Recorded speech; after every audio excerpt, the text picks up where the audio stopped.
자, 이번 시간에 여러분들하고는 요한문헌 중에 요한 1서, 요한 2서, 요한 3서를 우리가 공부해 보겠습니다.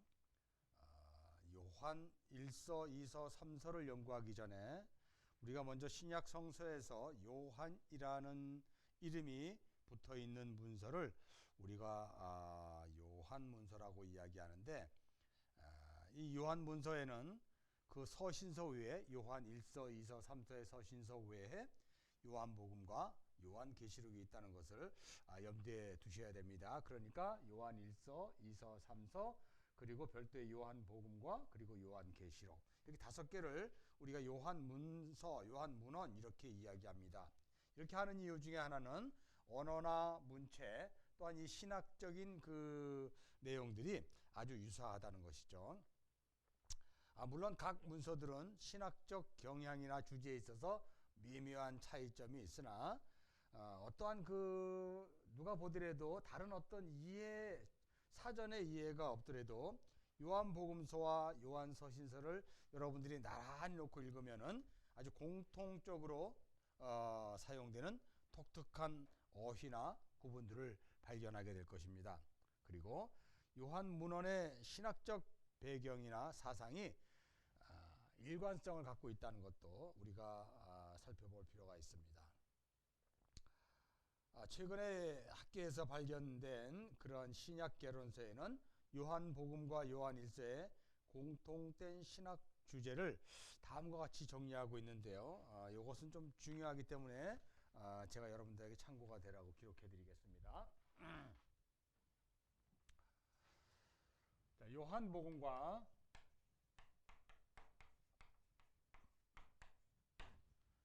요한 1서의 신학적 그런 내용들이죠. 우리가 요한복음에서 많이 나오는 단어가 생명이라는 것이 생명이라는 게 요한복음 1장 4절, 여러분들 기록할 때니까 참고로 여러분들이 찾아서 또 보시기 바랍니다. 20장 31절 똑같은 생명이라는 단어가 요한 1서에는 1장 2절 그 다음에 4장 9절에 있고요. 그 다음에 5장 11절에서 12절, 그 다음에 16절 생명이라는 단어, 그 다음에 또 영생이라는 단어가 요한복음에 많이 등장하죠. 마찬가지로 요한 1서에도 영생이라는 단어가 등장하는데요. 요한복음에는 3장 15절에서 16절, 그 다음에 36절, 그 다음에 5장 24절에 영생이라는 단어가 쭉 나오죠. 마찬가지 1장 2절에 생명이나 영생이나 같은 단어를 사용하고 있죠. 그 다음에 2장 25절, 그 다음에 3장 15절, 5장 11절, 13절, 20절. 영생이라는 단어가 또 있고요. 그 다음에 진리라는 단어를 또 우리가 많이 사용하고 있는데요. 3장 21절, 4장 23절에서 24절, 그 다음에 8장 32절, 또 14장 6절. 이 진리라는 단어가 또 이렇게 많이 사용되는데 요한 1서에서도 동일하게 진리라는 단어가 2장 21절, 3장 18절에서 19절, 4장 6절, 5장 6절.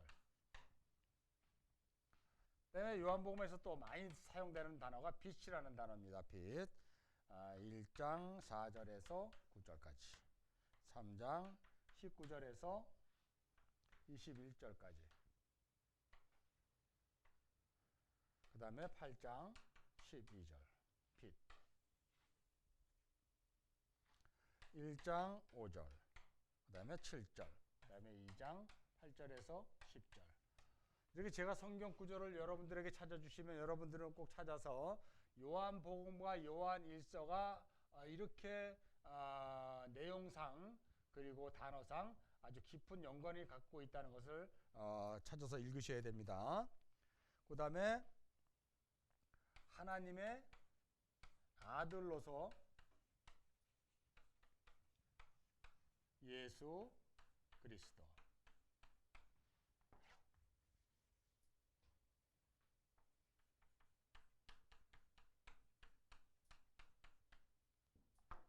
너무 크네요. 하나님의 아들로서 아들 및 예수 그리스도에 대한 것이 3장 16절, 5장 23절, 20장 30절에 기록됐다면 요한일서에는 1장 7절, 그 다음에 3장 23절, 4장 9절에서 10절, 그 다음에 아버지와 아들과의 관계, 아버지와 아들은 하나다.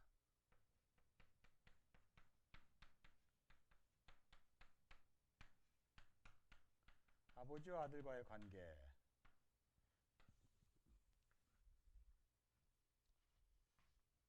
(3장 35절) 5장 19절 14장 10절에서 13절. 그 다음에 요한일서는 1장 3절, 2장 22절에서 24절, 4장 14절.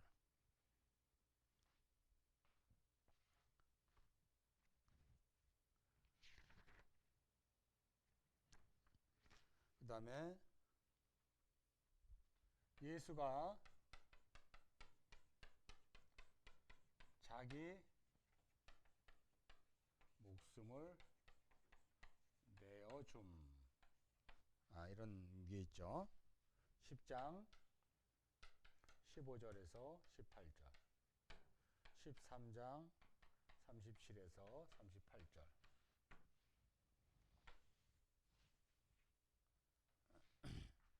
이건 이제 3장 16절 요한일서요. 자, 이렇게 또 많은 내용들이 이렇게 있는데요. 특별히 우리가 또 여기서 또 하나 더 볼 게 있습니다. 작아서 내가 위에다가 쓰겠습니다. 새 언약이라는 것이 있어요. 새 언약. 굉장히 중요한 단어인데, 이 새 언약이 13장 34절에 있고요. 여기에는 2장 7절에서 8절 새 언약이라는 것이. 자, 그 다음에 적대적인 세상.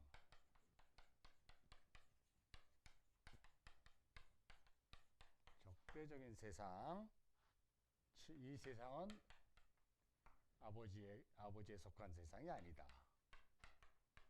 18절에서 19절, 17장 14절. 마찬가지로 요한일서에서도 2장 15절에서 17절, 3장 13절에서 그 다음에 5장 19절.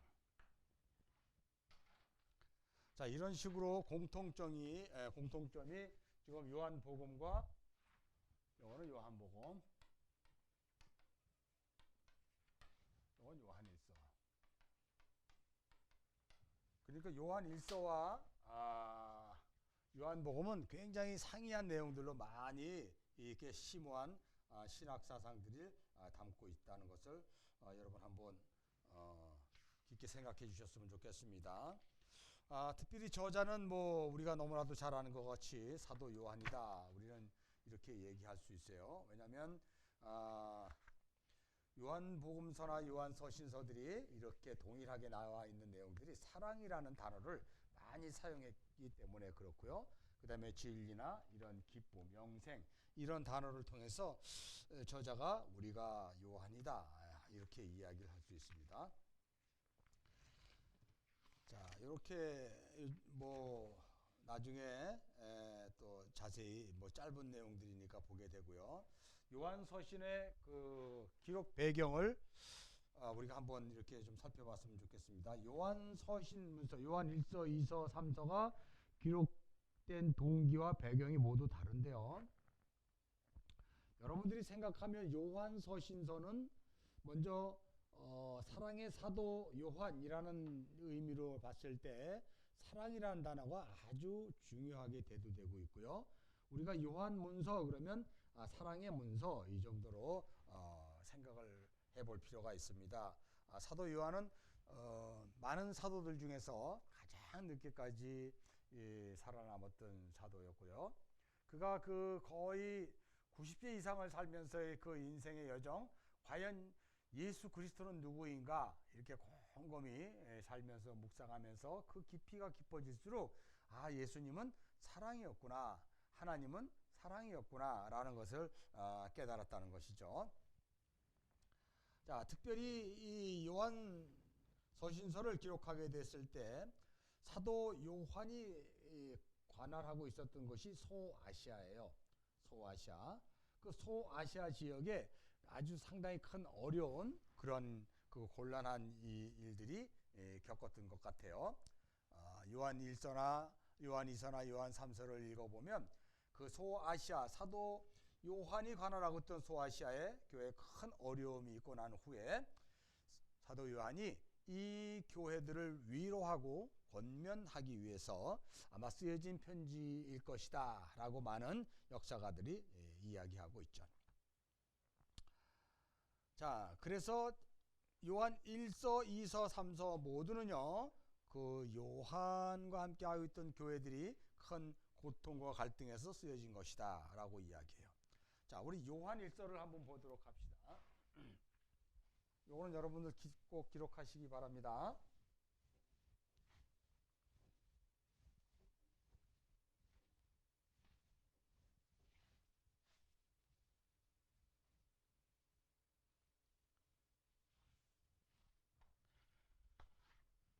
자, 요한 1서의 기록 동기가 뭘까요? 사랑의 사도 요한이 말년에 소아시아에서 머물고 있었어요.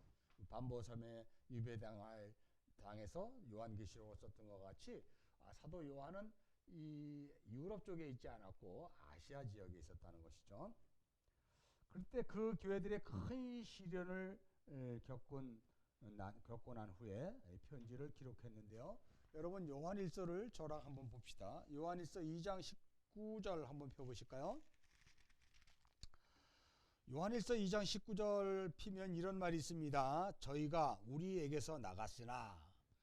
지금 그 요한의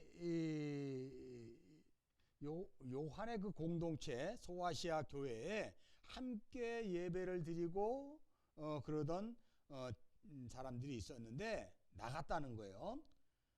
우리에게 속하지 아니었나니, 우리에게 속하지 않고 나갔다는 것이죠. 만일 우리에게 속하였다라면 우리와 함께 거하였으리니와 저희가 나간 것은 다 우리에게 속하지 아니함을 나타내려 함이니라 라고 해서 요한일서 2장 19절을 통해서 어떤 이단적인 무리들이 굉장히 그 교회 내에 혼란을 일으켰던 것 같아요.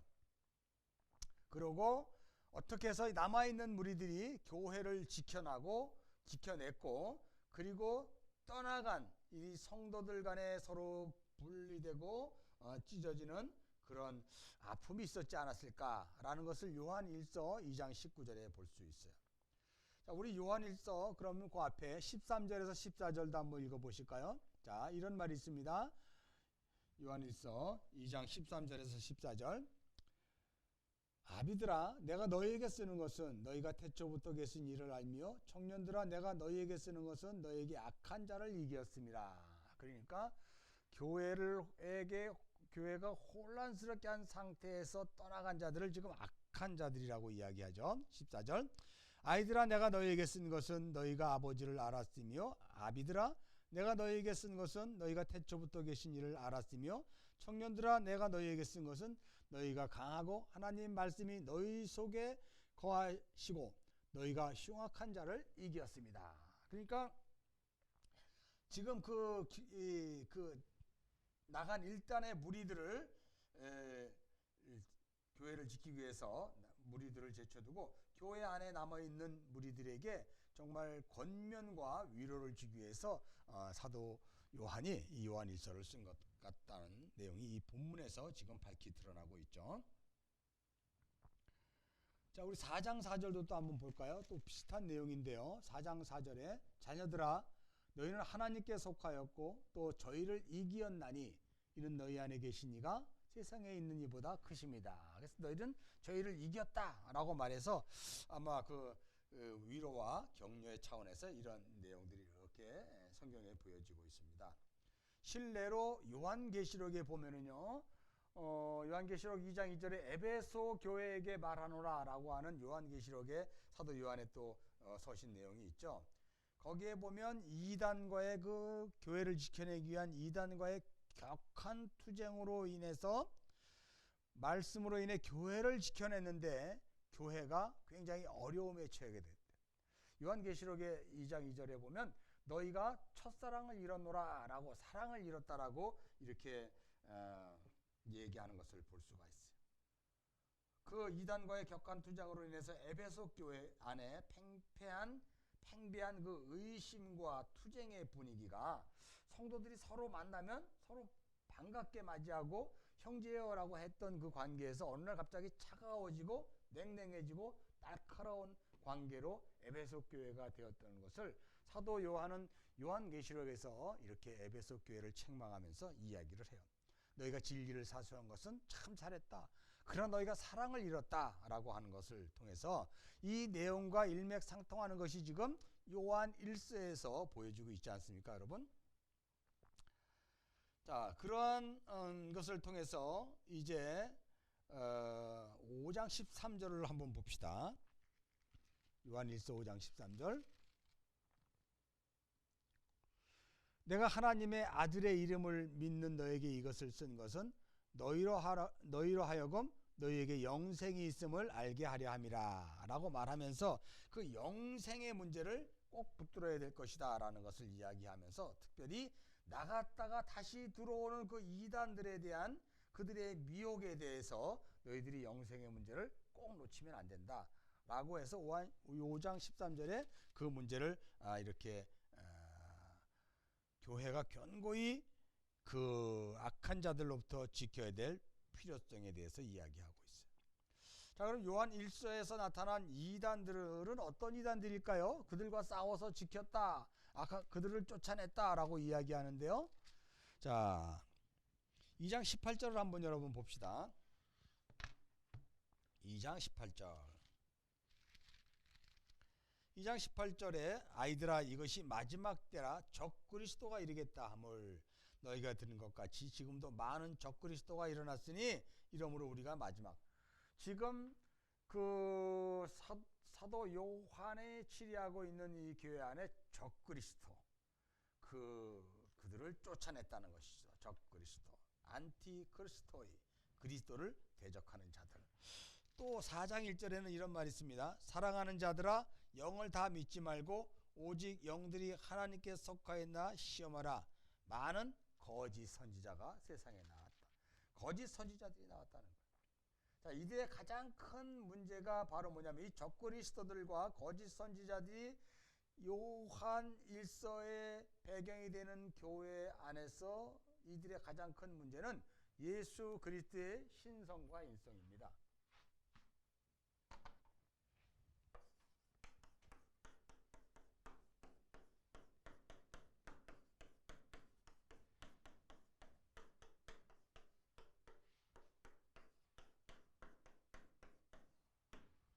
이것이 이단과의 싸움에서의 가장 중요한 문제가 되었던 것 같아요. 나중에 우리가 요한 1서 서론 부분에서 그래서 예수는 참 하나님이시며 참 인간이셨다는 것을 이렇게 증거하면서 서문으로 이 편지가 기록된 것을 볼 수가 있어요.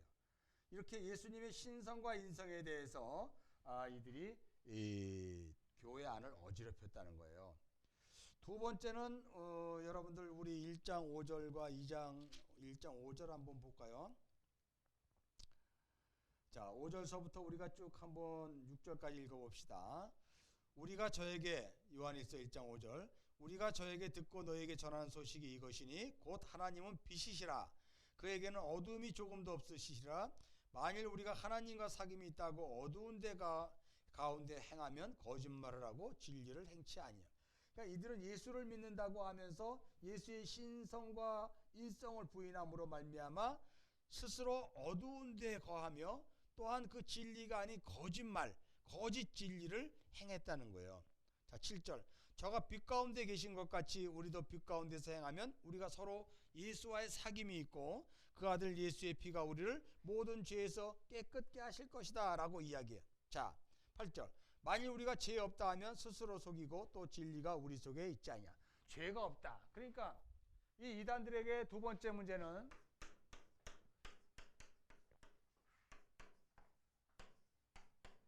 죄에 대한 문제예요. 이단들은 죄의 문제를 경솔하게 생각했고요. 우리 본문에서 읽었던 것 같이 그게 무슨 죄입니까? 라고 할 정도로 그들 스스로 죄가 아닌 것 같이 교회 안에서 경솔하게 다뤘다라고 보죠.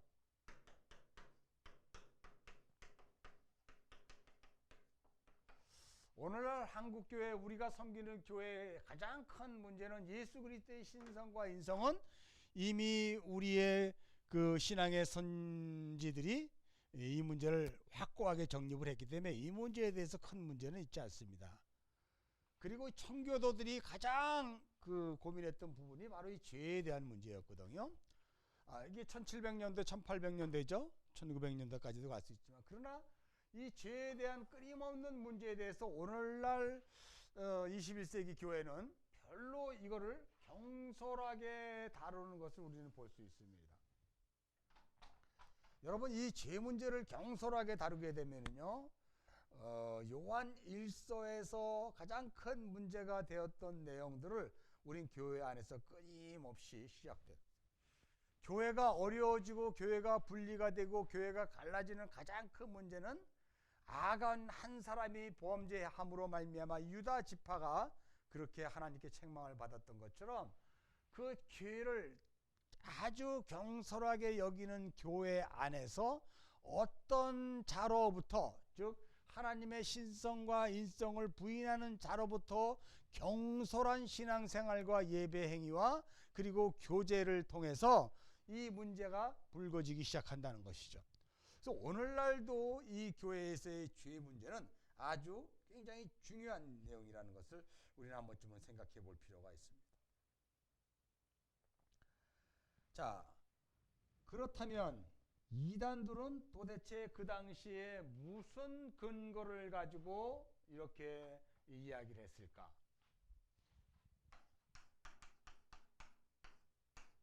이단들이 이 문제를 교회 안에 시끄러워요. 자, 그 당시에 했던 이단들은 게린투스라는 것이 있습니다.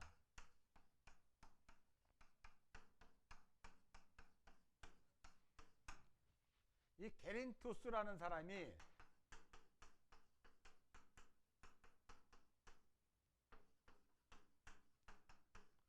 게린투스라는 사람에 의해서 예수님의 신성과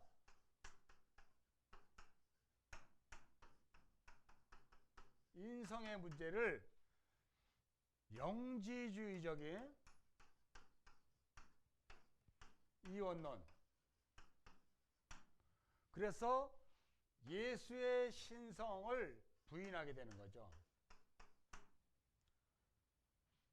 이런 것들로 인해서 그 당시 교회 안이 어려움을 겪었다는 거예요. 자, 이 1세기 말 에베소에서 이 에베소 교회 아까 우리가 요한계시록에서 있지 않았습니까?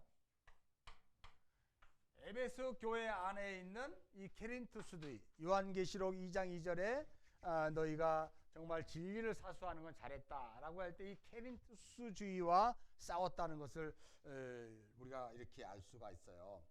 그래서 이 게린투스는 뭐냐면 예수 그리스도의 동정녀 탄생을 부인하게 되죠. 그리고 예수님이 세례를 받았을 때 그가 그냥 목수였다는 거예요. 목수 예수가 세례를 받자 하늘에서 그리스도가 예수의 몸으로 들어왔다는 거예요. 목수 예수의 몸으로. 그러니까 예수는 동정녀 탄생을 하지 않았고 우리와 동일한 인성을 가지고 태어난 사람이었는데 그가 세례를 받자 하늘에서 그리스도가 비둘기같이 예수의 몸속에 들어왔다는 거예요. 그리고 예수가 십자가를 지고 고난받는 그 순간에 그리스도는 그 예수의 몸에서 떠나갔다는 거예요. 그래서 인간 예수 홀로 스스로 그 십자가의 죽음을 당했다 라고 이야기해서 말도 안 되는 이러한 것을 통해서 그 당시에 그 에베소 교회에 있는 모든 성도들을 미혹했다는 것이죠. 이게 영지주의에서 비롯된 것이죠. 이언론이죠. 신적인 존재는 악한 물질 안에 갇힐 수 없다. 육체 안에 갇힐 수가 없다.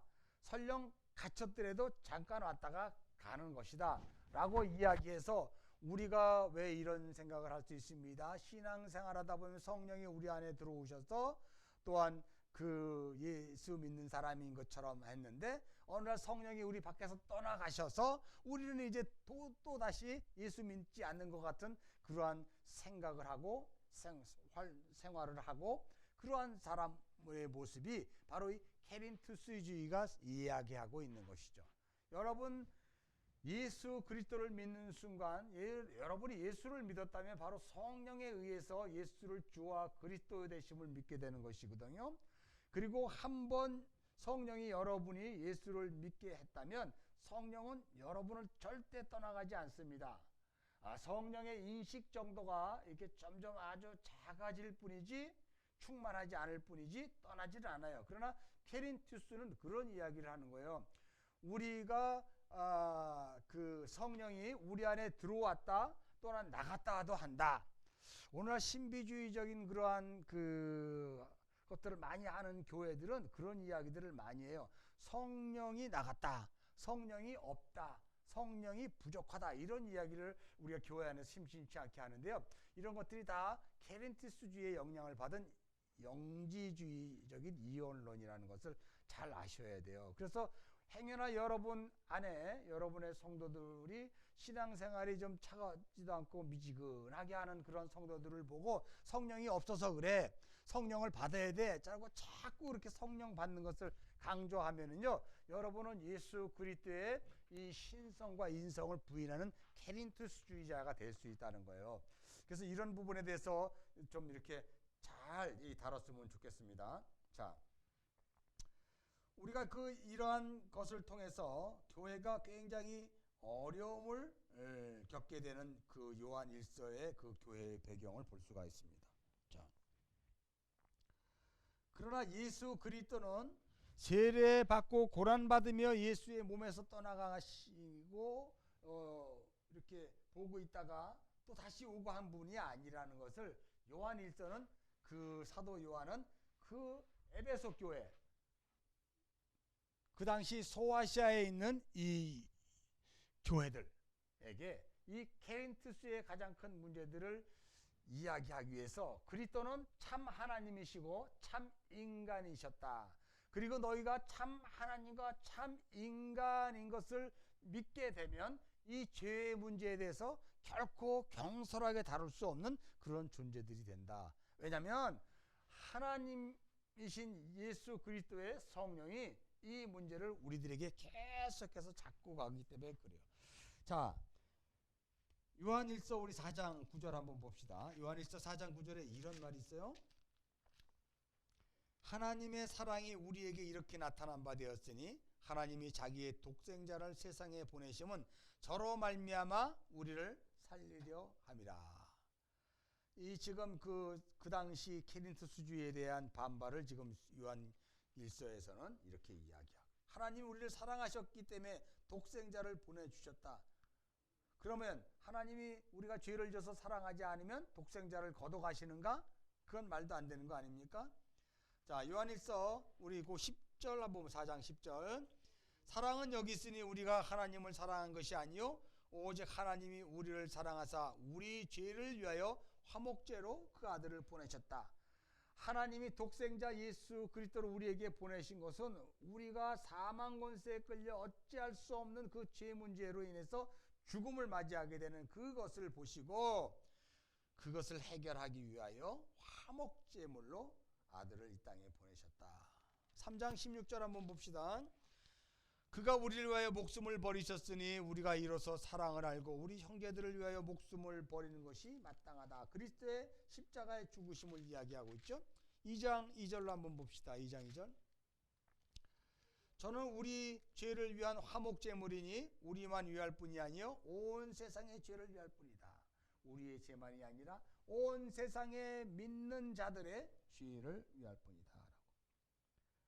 자, 1장 7절 한번 읽어봅시다. 저가 빛 가운데 계신 것 같이 우리도 빛 가운데 행하면 우리가 서로 사귐이 있고 그 아들 예수의 피가 우리의 모든 죄에서 그 예수 그리스도의 십자가의 보혈이 우리의 모든 죄를 깨끗게 할 것이다 라고 이야기하고 있어요. 그 다음에 또한 형제를 사랑해야 된다는 것을 굉장히 강조하고 있어요. 왜냐하면 그 이단 문제로 인해서 교회가 힘들어져서 예수의 신성과 인성에 대한 십자가 그리스도 예수의 죽으심과 보혈과 부활하심을 사도 요한이 지금 요한일서를 통해서 기록하면서 아울러 덧붙이는 것이 바로 무엇이냐면 그 사랑을 우리가 받았으니 너희도 그 사랑을 이제 나누라 라는 어간 가운데 어떠한 일이 있었다고요? 바로 케린트 수지에 의해서 요한의 그 교회들이 지역 교회들이 어려움을 당하고 교회 내에는 서로 시기하고 반목하고 의심하고 이런 문제가 있었기 때문에 서로 사랑으로 하나 남아있는 형제들 이미 떠난 그 케린트 자이자를 자체하고 그래도 남아있는 성도들 가운데에서도 저 A라는 집사가 B라는 케리스주의를 신봉했던 B라는 집사 나간 집사와 그래도 친분이 있었기 때문에 밖에서 만나고 들어와서 그래서 또 교회를 어지럽히지 않을까? 그래서 그 A라는 집사가 교회 안에서 무슨 이야기를 하면 그 나간 B 집사의 영향을 받아서 교회에 그런 이야기를 할 것이다 라는 것을 많이들 예민하게 받아들이다 보니까 교회가 늘 어려움을 겪는 거죠. 예수, 하나님 이런 문제로 인해서는 문제가 없는데 성도들로 인해서 서로 의심과 시기와 또한 그러한 고난이 시작되었다는 것을 통해서 이제 형제의 사랑을 강조하게 돼요.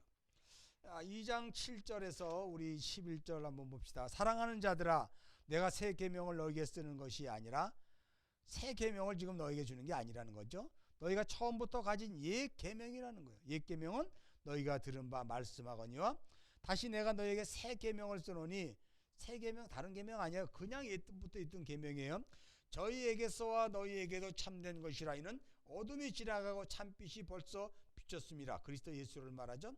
빛 가운데 있다 하면 예수 그리스도 안에 있다 하면 그 형제를 미워하는 자는 지금까지 어두운 가운데 있는 자요.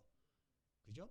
10절 그 형제를 사랑하는 자는 빛 가운데 속하여 자기 속에 꺼리낌이 없으나 형제를 사랑하는 자는 그리스도 예수 안에 여전히 있다. 11절 그 형제를 미워하는 자는 어두운 가운데 있고 또 어두운 데 가운데 행하며 갈 곳을 알지 못하나니 이는 어두움이 그의 눈을 멀게 하였습니다.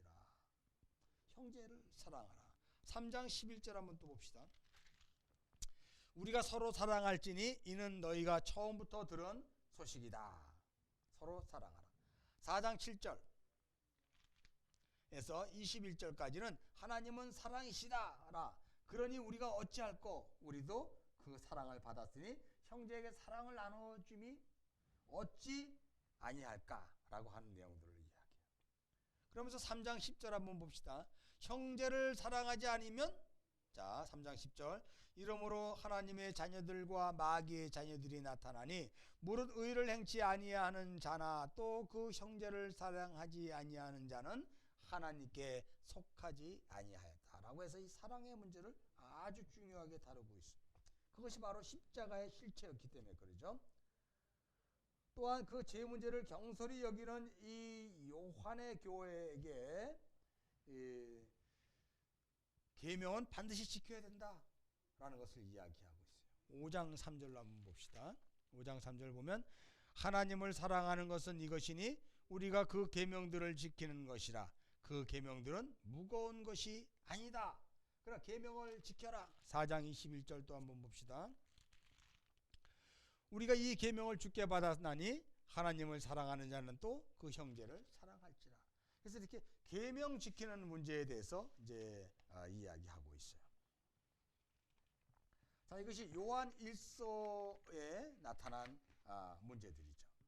자, 그러면 우리가 이제 요한 1서의 구절을 한번 봅시다.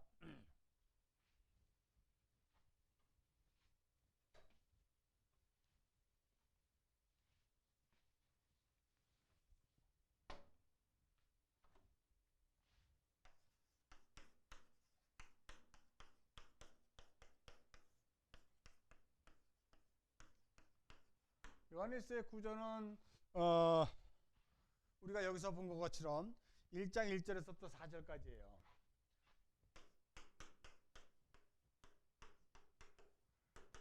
여기에서 가장 중요한 내용들이 뭘까요? 아까 얘기했던 예수 그리스도의 신성과 예수 그리스도의 인성을 이야기하고 있죠.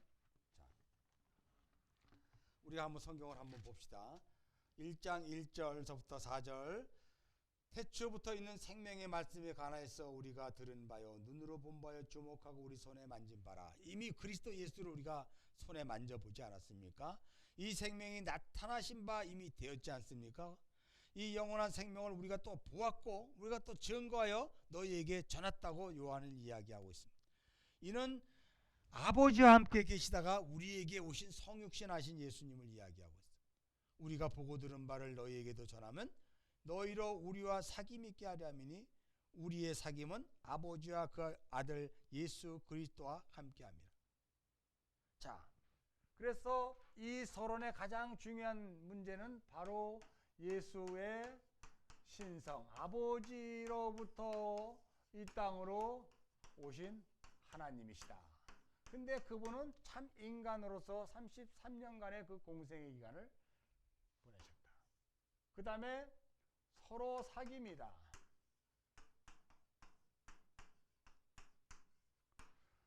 하나님과 아들 하나님의 사귐이 있었던 것처럼 아들 하나님 예수 그리스도와 우리의 사귐이라는 것을 이 서론에 이야기하고 있어요. 굉장히 중요한 내용들을 이야기하고 있는 것입니다. 자, 이 사귐이라는 것은 코이노이아라고 이야기하죠. 이 교제를 나누는 거예요. 결론적으로 이 요한 1서가 쓰게 된 가장 중요한 내용, 아까도 얘기했지만 그리스도 예수는 하나님이시고 참 인간이시다. 그리고 너희가 서로 사귀어야 된다라고 해서 사랑을 강조하게 되죠. 뭐 자꾸 얘기하면 또 반복하는 얘기인데 중요하니까 얘기하는 거예요. 그 당시 소아시아 교회가 코린토 수주에 의해서 굉장히 어려움을 겪었다. 예수님의 신성과 인성에 대한 그 부인, 영지주의적인 어떤 이혼론으로 인해서 교회가 어려움을 겪어서 두 파로 갈라지고 교회는 찢어졌다. 요한계시록 2장 2절에 우리가 에베소 교회에게 책망하노니 진리를 지키는 데는 좋았지만 결국 형제를 잃어버리지 않았는가라고 하는 문제에 대해서 우리가 좀 이렇게 보는 것. 역시 요한 1서도 지금 동일하게 이 두 문제에 대해서 이야기하고 있어요. 자, 1장 1절 태초부터 있는 생명의 말씀. 그래서 그 요한 1서나 요한 복음이나 창세기나 모두 다 태초로부터 시작해요. 요한 복음, 창세기가 거의 같은 구조로 쓰여졌다는 것이죠. 그러니까 태초부터 있던 그 생명의 말씀, 그는 하나님이시다 라고 해서 연역법적으로 이것을 기록하고 있죠.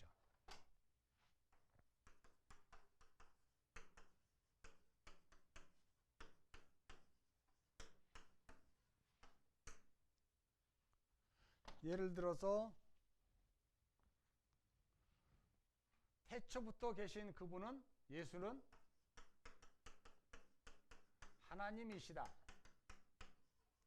라고 일단은 선언을 하고, 그리고 이제 5장까지 그 내용을 풀어가는 방법이죠.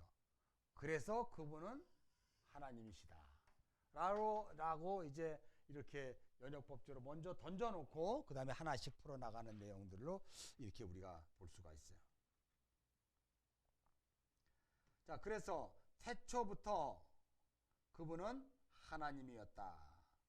근데 그분은 태초에 있는 생명의 말씀에 관하여서는 우리가 들은 바요 눈으로 본 바요 주목하고 우리 손에 만진 바다. 그래서 이 하나님은 태초에 우리와 함께 이 세상에 창조할 때 계신 분이 아니라 그 시간과 공간 저 너머에 계시던 분이다. 근데 세상이 만들어진과 동시에 그분이 드러나게 되었다. 그러니까 이 세상 속에 하나님은 갇히시는 분이 아니다. 더 말해서 그 하나님은 우리의 인간의 몸 안에 갇히시는 분이 아니다. 그분은 제한적인 분이 아니다. 그분은 초월적인 분이다. 라고 해서 연역법적으로 예수는 하나님이셨다. 라고 해서 그분이 이 땅에 오시게 되고 또한 이 땅을 떠나 그 새하늘과 새 땅을 준비하는 과정들을 이야기하고 있습니다. 자, 그분은 어떤 분이었는가? 우리가 요한복음 8장에 보면 유대인들에게 이런 말을 해요. 예수님이 너희 조상 아브라함이 있기도 전에 내가 있었다는 거예요. 또 특별히 요한복음 17장의 대제사장의 기도에 보면 예수님이 창세전에 성부와 성자 하나님이 그 영광을 나누어 가지고 있었다는 것을 요한복음에서 또 이야기하고 있어요.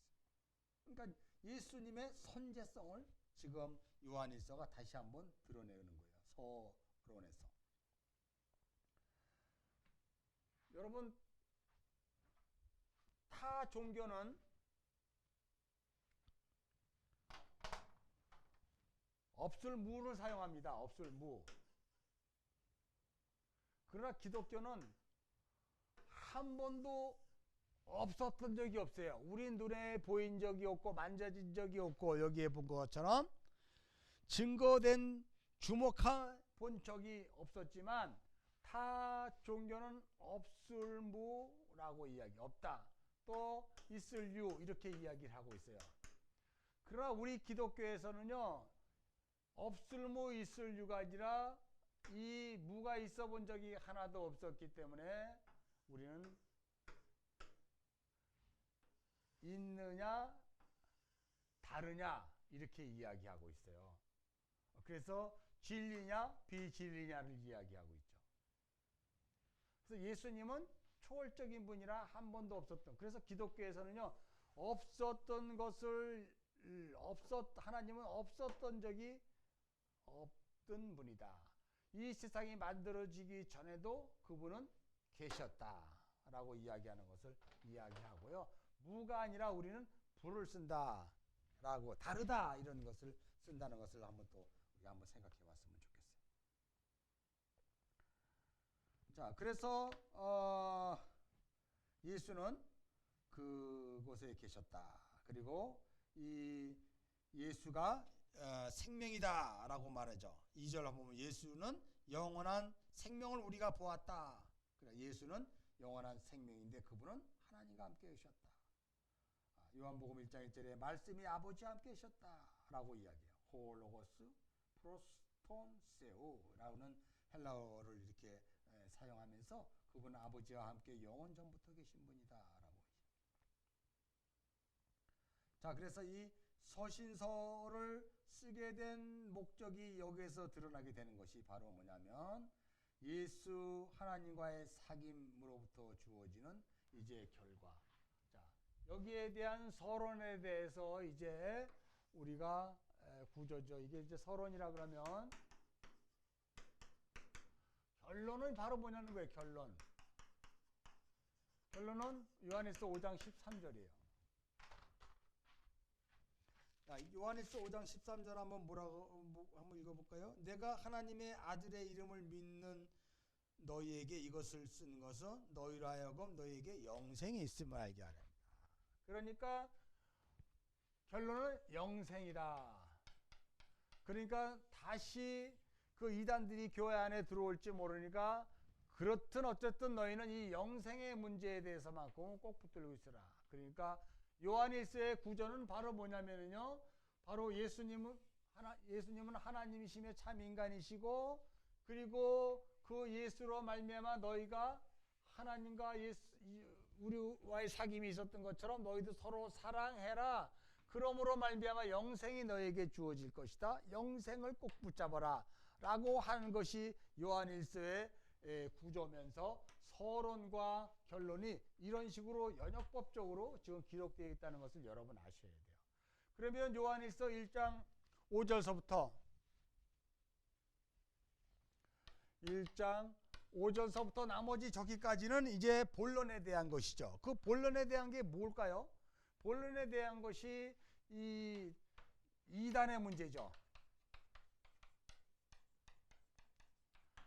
그 다음에 또 죄에 대한 문제죠.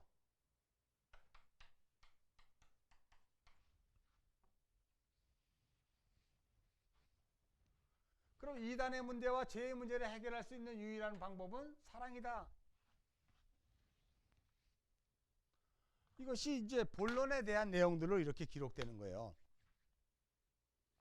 자, 본론을 한번 보면은요, 뭐 요한일서의 구조는 굉장히 간단합니다. 1장 1절에서 4절까지, 5장 13절서부터 이유가 결론이라면 5절서부터 이건 뭐 굳이 기록되지 않아도 12절까지는 본론이에요.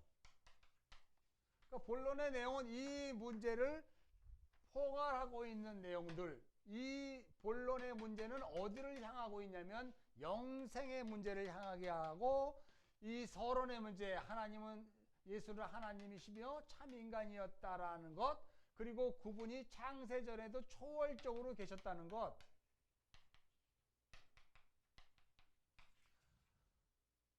이라는 것을 우리가 염두에 두면 이 안의 내용들이 이렇게 볼 수가 있어요. 그리고 여러분 다시 한번 얘기하지만 그 이단과의 싸움에서의 그 어려운 그 소아시아에 있는 교회들이 격려하고 위로했다는 것에 대해서 굉장히 그 내용들이 무슨 내용일 것인가를 우리가 충분히 상상이 가지 않습니까? 자, 그래서 여러분 이제 본론으로 우리가 살짝 이렇게 보면은요, 1장 5절에서 10절까지는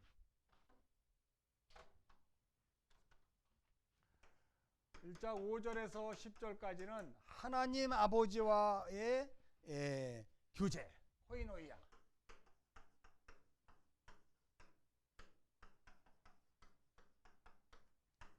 그러니까 이 서로 사귐을 우리는 다른 말로 코이노이아라고 그러잖아요. 그래서 본론은 이 사귐의 문제, 코이노이아. 그러니까 여러분, 코이노이아의 핵심은 바로 사랑이라는 거예요. 사랑. 그런데 먼저 아버지 하나님과의 교제를 통한 사랑. 그 다음에 이 본론의 내용들이 들어가죠. 그 다음에 이제 2장 1절서부터 6절까지 그리스도와의 교제.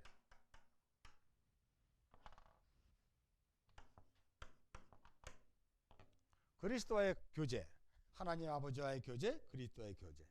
그 다음에 2장 7절에서 11절까지 형제와의 교제.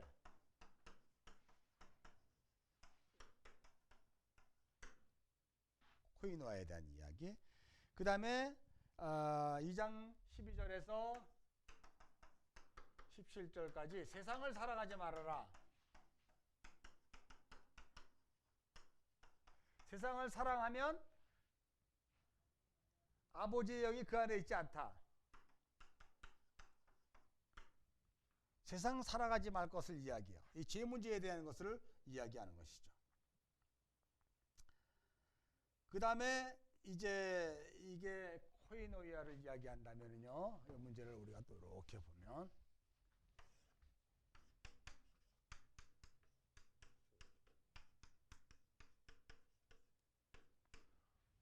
본론에서요. 그러면 이제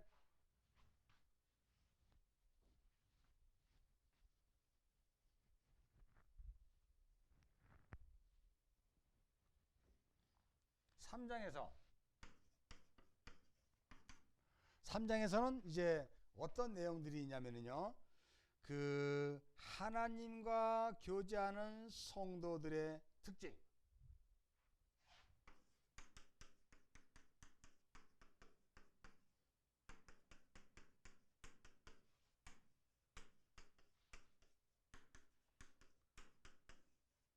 이게 3장 1절서부터 4장 21절.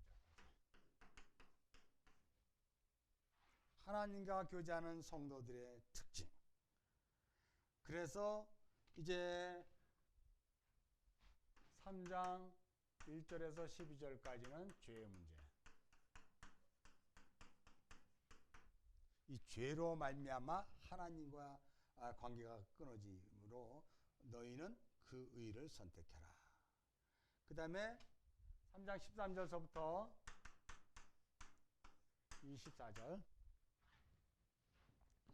24절까지 다시 한번 사랑으로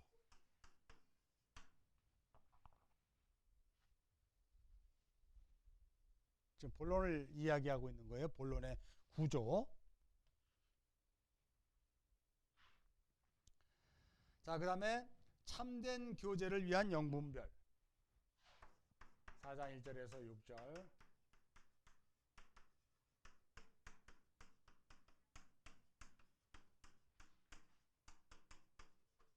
영을 분별하라.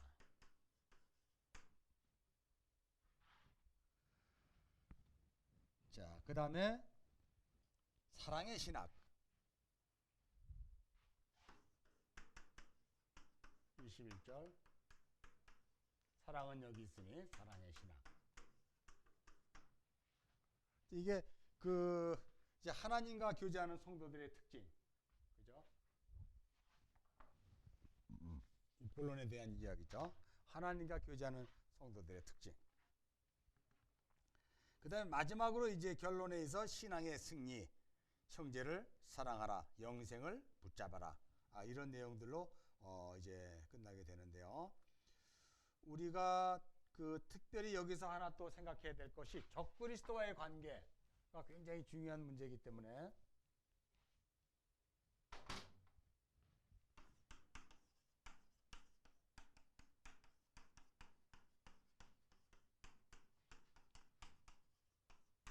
적그리스도와의 관계를 한번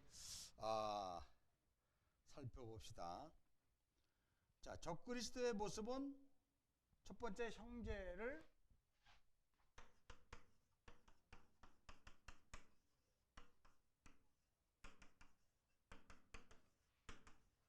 어떻게 한다고요? 사랑하지 않는다.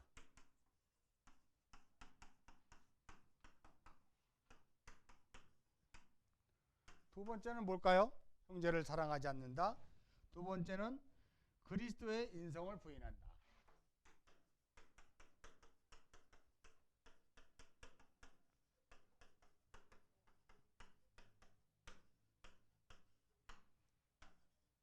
세 번째는 교회의 신앙과 다른 신앙을 가지고 갈등을 일으킨다.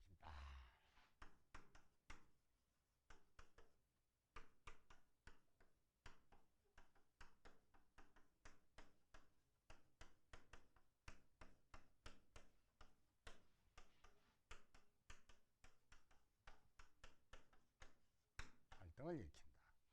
네 번째는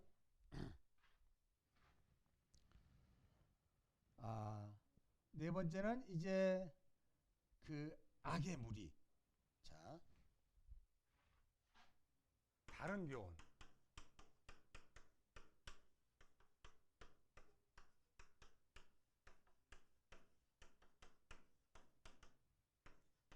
자, 다섯 번째, 다른 교훈을 말한다. 그 다음에 하나님을 안다고 하면서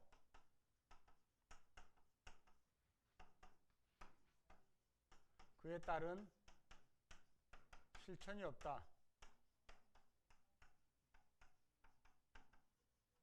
이단들의 적그리스도의 특색이에요. 여섯 번째는 사망에 이르는 범죄를 저지른.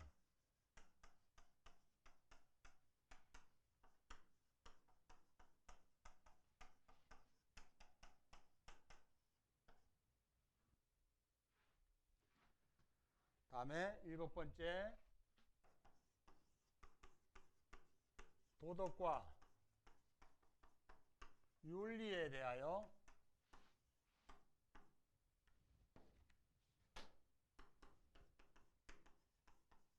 무책임한 삶을 산다.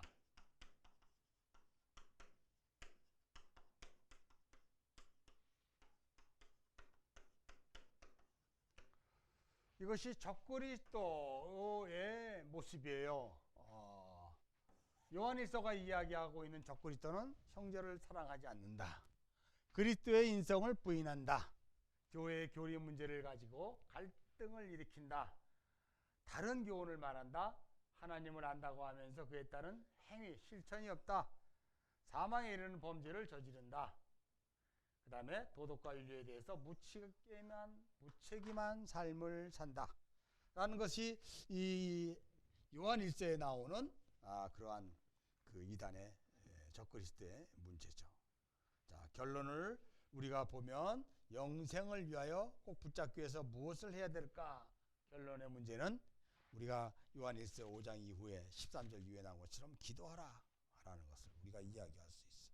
영생을 아는 지혜가 있었으니 기도하라. 이것이 이제 요한일서에 대한 문제고요. 이제 우리가 요한 2서를 한번 이렇게 살펴봤으면 좋겠습니다. 요한 2서는 특별히 그 요한일서가 수신자가 누구인 거 밝혀지지 않았지만 우리가 사도 요한이라는 것을 우리가 알 수 있어요. 뭐 내용상 구조상 똑같지만. 그런데 이제 요한 2서는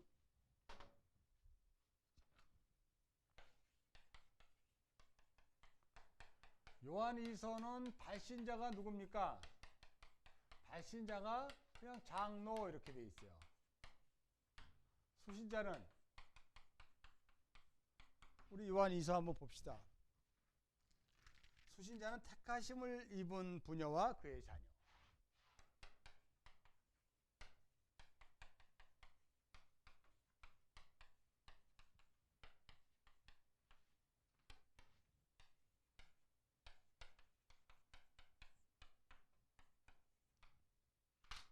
그러니까 요한 1서와는 조금 내용이 좀 많이 다르죠.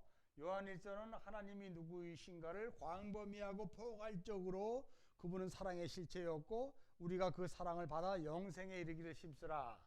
그래서 그 이단을 적그리스도의 그를 배격하고 뭐 하는 어떤 것들을 이야기했다면 요한 2서도 거의 뭐 비슷한 내용인 것 같은데요. 일단은 발신은 장로로 되어 있습니다. 그래서 이것이 과연 사도 요한이 쓴 것이냐 아니냐 이야기할 수 있는데 우리는 모든 사람들이 다 사도 요한의 글이다, 편지다 이렇게 이야기를 하고 있습니다. 왜냐하면 동일하게 그 당시 소아시아 지역에서 동일한 그 이단의 문제뿐만 아니라 다른 문제로 고민하고 있는 지역교회 성도들에게 쓴 편지라고 해요. 여기 부녀라고 이야기하는 그 부녀는 퀴리오스라는 뜻인데요.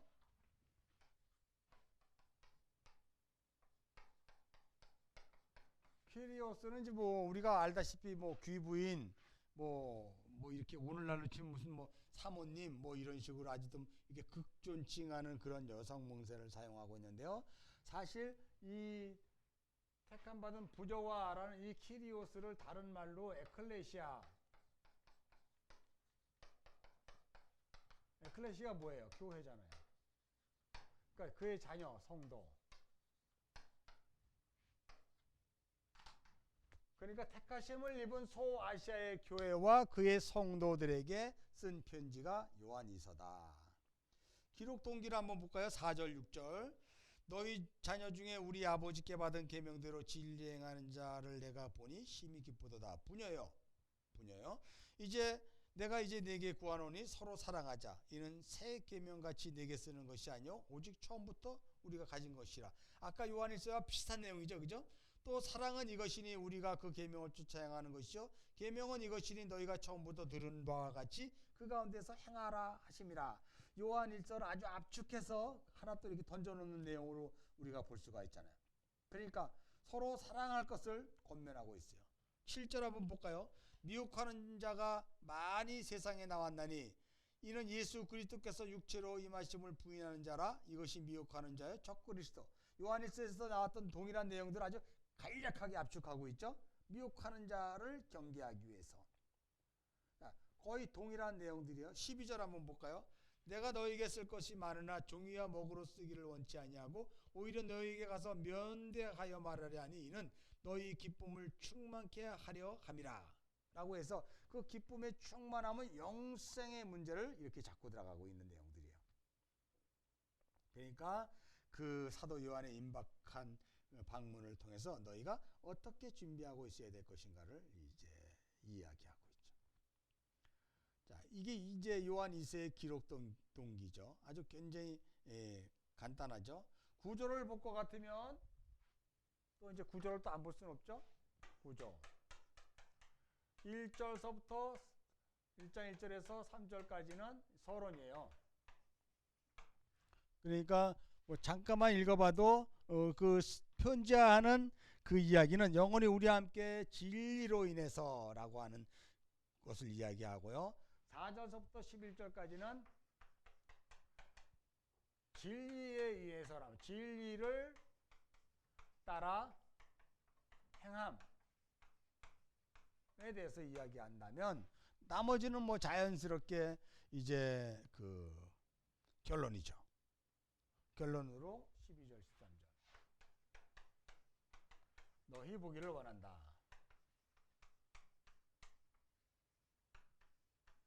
아주 구조가 이렇게 간단 명료하고요. 이렇게 돼 있어요. 요한 3서도 보면은요. 요한 3서는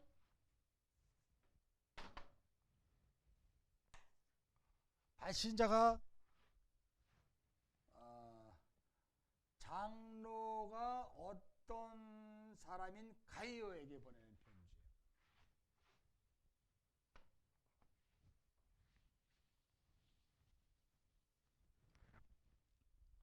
장로가 가이오에게.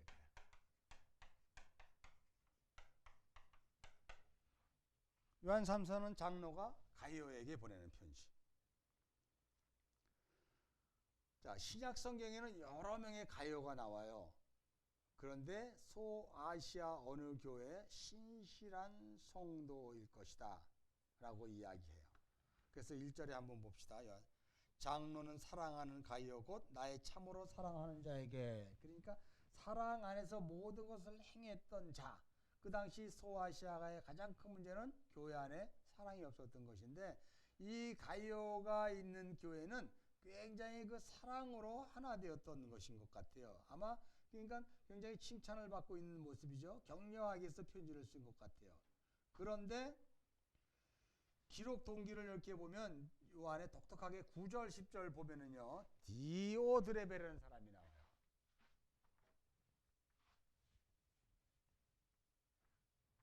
그러니까 디오드레베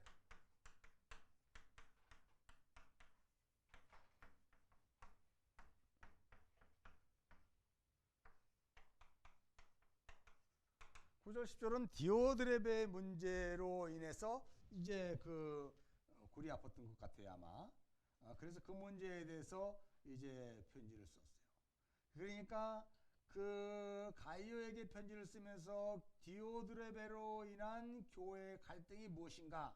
많은 역사학자들이 아마 교회 안에 있는 어떤 정치적인 갈등이 있을 거 아닌가라고 이야기하고요. 또는 아까 우리 적그리스도에서 봤던 것처럼 교리적인 문제가 있지 않았을까라고 하는 것도 볼 수 있고요. 또한 그 어떤 교리를 지켜내기 위해서 사랑이 식어서 서로 냉랭한 관계에 마찰적인 내적 마찰로 보는 견해들 볼 수도 있고요. 또 윤리적인 문제로 볼 수가 있어요. 그래서 아마 이 디오드레베의 문제는 윤리적인 문제다라고 많이 봐요. 왜냐하면 그가 교회 안에서 으뜸되기를 좋아했다는 것이죠. 그러니까 으뜸되기를 좋아했다는 것은 굉장히 이 디오드레베가 열정이 있었던 것 같아요. 행위에 대해서는 굉장히 뜨거운 것 같았어요. 그러니까 연약한 성도들을 돌보지 않고 그냥 어떤 열심이 있었는데 그 부분들이 아마 갈등의 요소가 되었던 것 같아요. 그죠? 자, 그래서 형제들이 서로 멀어질 수 있다는 것이죠. 근데 중요한 내용은 그 10절에 보니까 나그네를 섬기지 않았다. 윤리적인 문제에 으뜸되기를 좋아했고 또 하나는 나그네를 섬기지 않았다. 그러니까 아마 그 뜨거운 열정이 교만으로 이루어지지 않았는가 모르겠어요. 이 디오드레베가 항상 이 선줄로 생각하면 넘어질 줄로 알라라고 이야기했던 것처럼 성도들은요, 그 뜨거움이 있는 반면에 겸손할 수 있는 어떤 내적 성찰도 필요하다는 것이죠. 그것은 결국 요한 1서에서 얘기했던 것처럼 그 사랑으로 말미암아라고 하는 거예요. 우리가 사랑의 실체를 알게 되면 사실상 우리가 이 디오드레베의 문제에서 우리가 걸려넘지 않죠.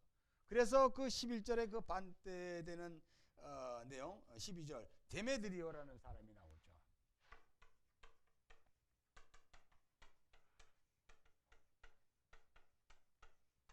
데메드리오. 그런 이런 문제들을 이제 데메드리오 12절 한번 봅시다. 데메드리오는 무사람에게도 진리에 대해 증거를 받았음에 우리도 증거하노니 너는 우리 증거가 참된 줄 아니라. 그 위에 사랑하는 자의 악한 것을 본받지 말고 선한 것을 본받으라. 선을 행하는 자는 하나님께 속하고 악을 행하는 자는 하나님을 배웁지 못한, 이런 동일한 내용들이 요한 1서와 같은 내용으로 인해서 요한 3서도 사도 요한의 편지일 것이다 라고 이야기하고 있어요. 자, 교회의 그 많은 갈등과 분열은 결론적으로 이야기하면 디오드레베와 같은 그 이기심, 어떤 뜨거움, 열정이 그 사랑을 잃게 만들었다는 것이죠. 결론적으로 신앙이 좀 이렇게 그 치우치게 된 것을 우리는 또 이야기할 수 있어요. 결론적으로 그 우리 이 공동체는 그 이기심이라기보다는 균형을 잡아줘야 되는 것이죠. 균형. 뜨거우면 못 쫓아오는 형제가 있으면 기다려줄 줄도 아는 그런 것. 목적은 우리는 이미 달성했잖아요. 우린 영원한 청생, 천국, 영생의 문제를 이미 붙잡은 사람들이니까 그게 무슨 목적이 있겠습니까? 그러므로 영생의 문제를 붙잡고 있는 자들에게 있어서 가장 중요한 것은 같이 가는 거예요. 그러니까 영생의 그 목적지를 향해 우리가 서로 같이 가는 것이 복음 전도 방법 아닙니까? 내가 가니까 너도 따라와라가 아니라 그를 함께 서로 짐을 지고 갈 수 있는 그 내용들, 요한 1, 2, 3서가 그렇게 해서 우리의 그 문제들을 이렇게 이야기하고 있어요. 결론적으로 초대교회에서 가장 커다란 이단 세력이 있던 영지주의적인 사상으로부터 교회를 보호하고, 그리고 오늘날 요한 1, 2, 3서의 이 문제가 우리 이 현대적인 교회에도 굉장히 중요한 문제로 부각되고 있다는 것을 우리는 결코 관과해서는 안 됩니다. 아주 짧은 이 한 장, 그 파피루스로 보면 2서, 3서는 그냥 한 장 정도 있는 내용이지만 사실 2서와 3서는 요한 1서를 또 요약하고 또 요약한 것이다 라고 하는 거예요. 요한 1서가 5장까지 있지만 사실 요한 1서의 5장 내용을 2서가 3줄로 요약을 하고 3서가 그 형제들의 그 문제를 가지고 이제 다시 한번 풀어줬다는 내용을 우리가 서신서를 볼 수가 있어요. 이상으로 요한문서, 요한 1서, 2서, 3서를 우리가 또 공부했습니다. 수고했습니다. 감사합니다.